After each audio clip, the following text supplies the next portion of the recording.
Goddag, mit navn er Andrew Flatman fra Geodatastyrelsen. Jeg skal i dag prøve at give en ultrakort introduktion til den nye version af Danmarks højdemodel. Men inden vi kigger på den nye version af højdemodellen, så synes jeg, at vi skal kigge lidt på den eksisterende. Og det er den, vi ser her i en skyggelagt rastermodel, som nok er den version, man tigest kigger på. Den her udgave blev lavet i 2005 til 2007, og da den kom frem, var den i sig selv en revolution med dens opløsning og nøjagtighed. Man kan se her i den eksisterende, at man kan se diger. Til gengæld, når man zoomer tilpas langt tæt på, så kan man se, at vi nu er nede og begynder at se nogle pixler.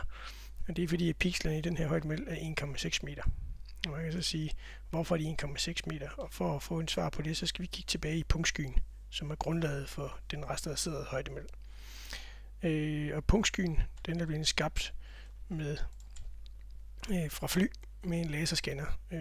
Et fly har fløjet over landet, har sendt en laser ud igennem bunden og fået refleksion tilbage, som har givet et punkt på jorden. Og alle de punkter til sammen er det, vi kalder punktskyen. Så lad os prøve at kigge på punktskyen til den eksisterende højdemodel.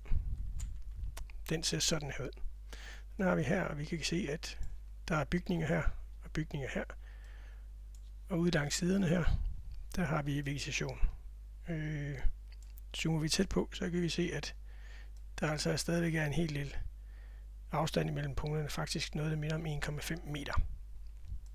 Og hvordan ser det her område, samme område, så ud i den nye højdemodel, eller i den nye laserscanning, som vi er ved at foretage lige nu. Og regner med at være færdige med til sommer 2015, eller deromkring. I den vil det her samme område se sådan her ud.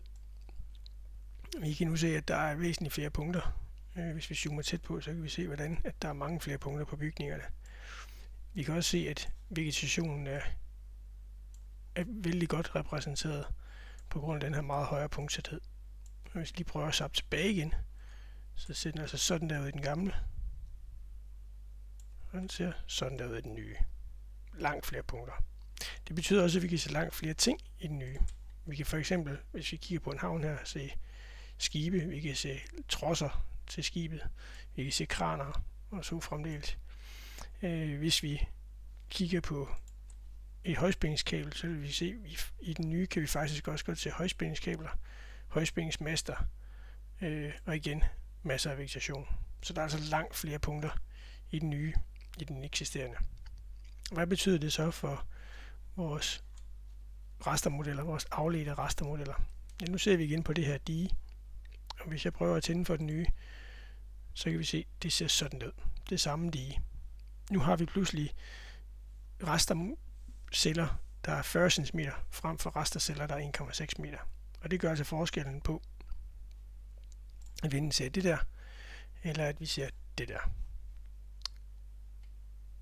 Som et ekstra eksempel, så vil jeg lige prøve at zoome ud her, og så zoome ind i Kalundborg by. For at se, om vi kan finde et andet eksempel på forskellen i opløsningen. Nu er vi zoomet ind på en vej her. Der er en vej, der løber her, og en vej, der løber ned her.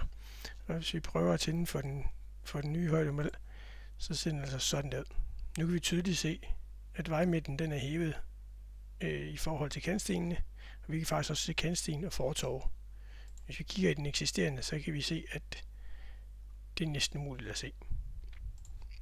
Altså her kantsten og fortov, og ligesom et ekstra lille bevis på det, så vil vi lige prøve at tænde for ortofotoet og se, at ortofotoet her altså også siger, at se, der er fortov, og de er jo meget enige om, hvorhenne fortovet er henne. Det var den super korte introduktion til den nye danske højdemodel. Tak fordi I kiggede med.